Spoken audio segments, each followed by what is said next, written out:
దేశవ్యాప్తంగా ఘనంగా 77వ గణతంత్ర దినోత్సవ వేడుకలు వివిధ శాఖల అభివృద్ధి శకటాలను తిలకించిన రాష్ట్ర గవర్నర్. నీ రెడ్ బుక్కు నా కుక్క కూడా లెక్క చేయదు. మంత్రి లోకేష్కు మాజీ మంత్రి అంబాటి హెచ్చరిక. ఏపీ గవర్నర్ ప్రసంగంలో పసలేదు. కూటమి ప్రభుత్వంపై నిప్పులు చెరిగిన మాజీ మంత్రి వెల్లంపల్లి శ్రీనివాస్.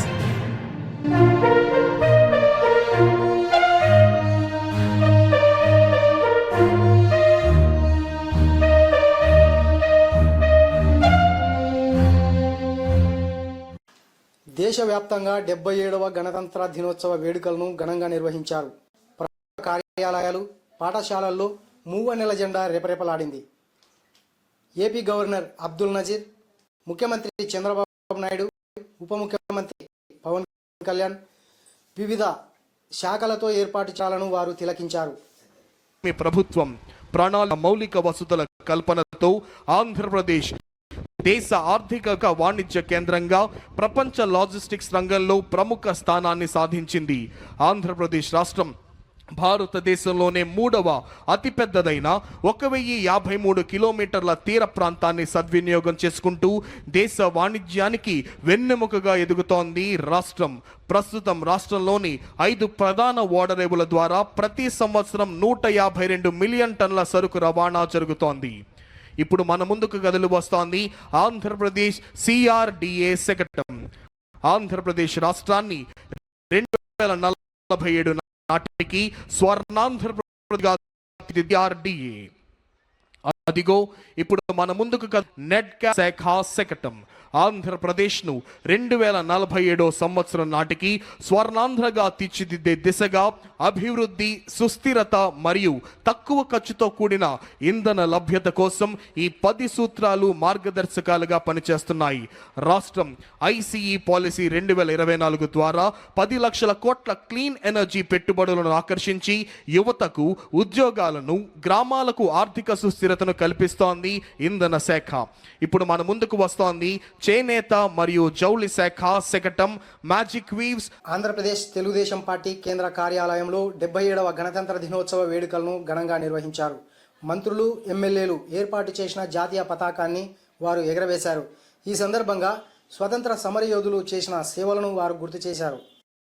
భారతదేశంలో ఏ రాజకీయ పార్టీకి లేని విధంగా ఈ రోజున ఒక ఎలక్ట్రానిక్ జాతీయ పతాక ఆవిష్కరణ తెలుగుదేశం పార్టీ రాష్ట్ర అధ్యక్షులు శ్రీ పల్లా శ్రీనివాస్ గారు ఆవిష్కరించడం జరిగింది.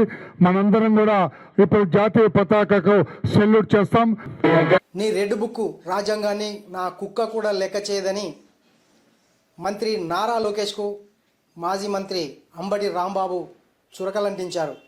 హిందూ మతాన్ని అడ్డం పెట్టుకొని చంద్రబాబు నీచ రాజకీయం చేయడం తగదని ఆయన అన్నారు.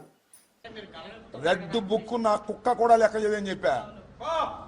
అర్థమైందా? రెడ్ బుక్లకు భయపడేవాళ్ళమా మేము? రాజశేఖర్ రెడ్డి వెంట నడిచిన వాళ్ళం. జగన్ కష్టకాలంలో ఉన్నప్పుడు ఆయన వెంట నడిచిన వాళ్ళం.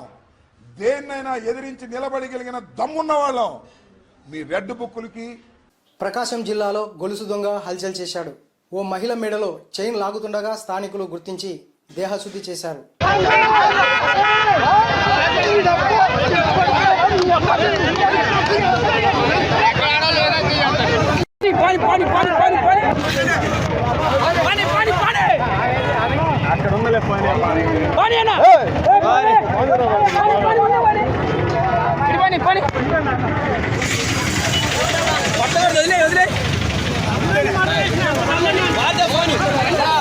నీతో ఫోన్ ఉంది ఇస్తారు.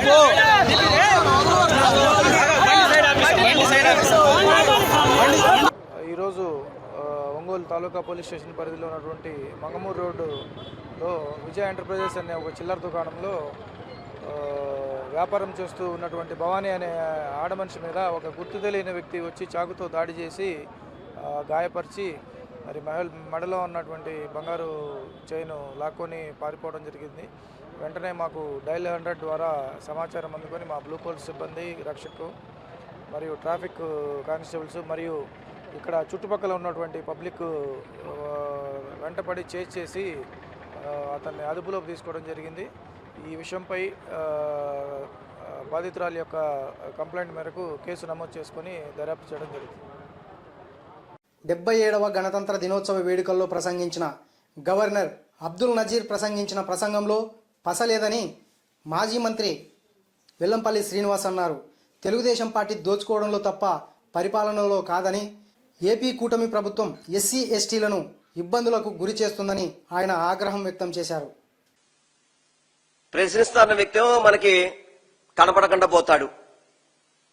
ఉదయం పూట బ్రేక్ఫాస్ట్ ఏమో హైదరాబాద్లో చేస్తారు, మధ్యాహ్నం లంచ్ ఏమో ఆంధ్రాలో చేస్తారు, మళ్ళీ రాత్రికి వెళ్ళి అక్కడికి వెళ్ళి పనుకుంటారు. వాళ్ళు మనకు అవసరమా? ఈ కూటమి నాయకులు మనకు అవసరమా? వీకెండ్ వస్తే చాలు, చలో హైదరాబాద్ అందరూ కూడా. అందుకే ఈ రాష్ట్రం అధోగతి పాలైపోయింది. భారతదేశంలో చూసుకుంటే అన్నిట్లో కూడా లా అండ్ ఆర్డర్లో చాలా ఇబ్బంది. ఎందుకంటే ఎస్సీలు ఎంతమంది ఎస్సీలను పొట్టలు పెట్టుకుంటారండి వీళ్ళు. ఎస్సీలను అరెస్ట్ చేయడం, అదేవిధంగా బీసీలను అరెస్ట్ చేయడం, రెడ్ బుక్ రాజ్యాంగం అని చెప్పని బీసీ ఎస్సీ ఎస్టీ మైనార్టీలను ఎంతమంది ఇబ్బంది పెడుతున్నారు. రెడ్ బుక్ రాజ్యాంగం అని చెప్పని ఎక్కడైనా భద్రత ఉందా? మహిళలకు రక్షణ ఉందా? మనకు హోమ్ మినిస్టర్ గారే మహిళ, మరి ఆమె మహిళ కదా, ఆమె చూస్తుంటే ఆమె శాఖ మీద తప్ప ఆమె శాఖ మీద ఎప్పుడు ఆమె రివ్యూస్ చేయదు. కేవలం వైఎస్ఆర్ కాంగ్రెస్ పార్టీ జగన్మోహన్ రెడ్డి గారిని తిట్టడానికే ఆమె పనికొస్తుంది తప్ప ఆమె దేనికి పనికిరాని వ్యక్తి. ఎంతమంది మహిళల మీద అత్యాచారం జరుగుతుందండి?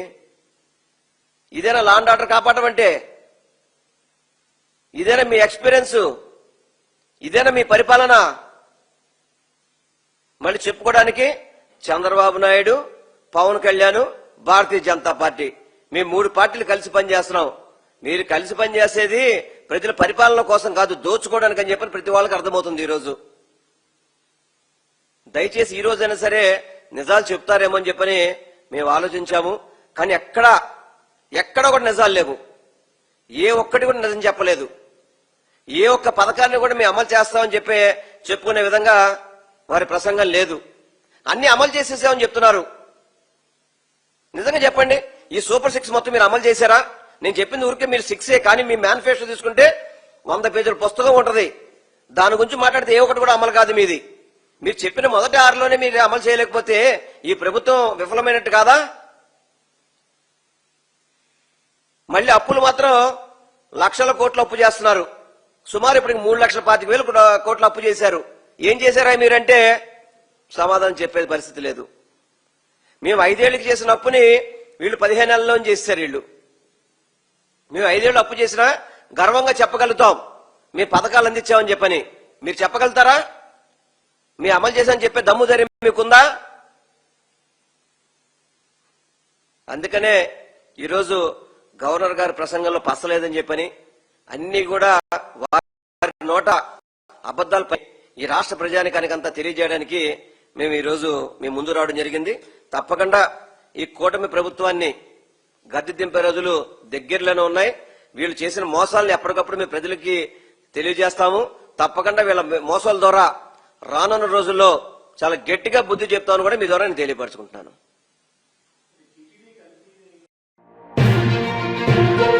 దేశవ్యాప్తంగా ఘనంగా 77వ గణతంత్ర దినోత్సవ వేడుకలు వివిధ శాఖల అభివృద్ధి శకటాలను తిలకించిన రాష్ట్ర గవర్నర్. నీ రెడ్ బుక్కు నా కుక్క కూడా లెక్క చేయదు. మంత్రి లోకేష్కు మాజీ మంత్రి అంబాటి హెచ్చరిక. ఏపీ గవర్నర్ ప్రసంగంలో పసలేదు. కూటమి ప్రభుత్వంపై నిప్పులు చెరిగిన మాజీ మంత్రి వెల్లంపల్లి శ్రీనివాస్.